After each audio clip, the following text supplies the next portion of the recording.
Life, Jairus' daughter.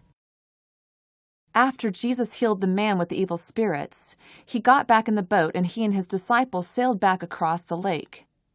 And when they got to a town, there was a crowd there waiting for Jesus. In this crowd, there was a religious leader named Jairus, and he came to Jesus and said to him, "My daughter is dying, and she's only 12. Will you come heal her?" So Jesus and his disciples were going with Jairus to his house, and the crowd was following. In the crowd, there was a woman who had been bleeding for 12 years. She thought to herself, "If only I could just touch the edge of his clothes, I would be healed."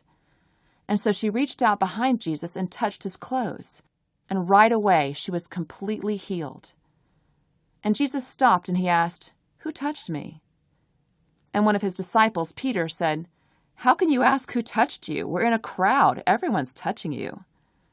And Jesus said, "No, I felt power go out of me. I know someone touched me." Well, then the woman came, and she was shaking with fear and said, "I touched you. I've been bleeding for 12 years, and I've spent everything I had on doctors. But they couldn't make me better. Instead, I got worse. But when I touched your clothes, I was completely healed." And then Jesus said, "Go in peace. Your faith has healed you." Well, while Jesus were still talking with the woman, some men came up to Jairus and said, "Don't bother the teacher anymore. Your daughter is already dead." And Jesus said to Jairus, "Don't be afraid.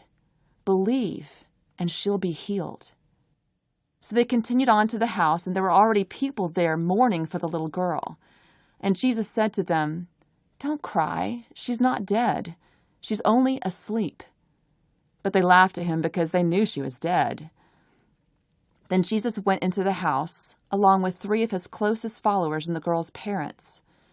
Then he took the girl by her hand and said, "Little girl, get up." And she did. And then Jesus told them to give her some food, and her parents were amazed at what Jesus had done.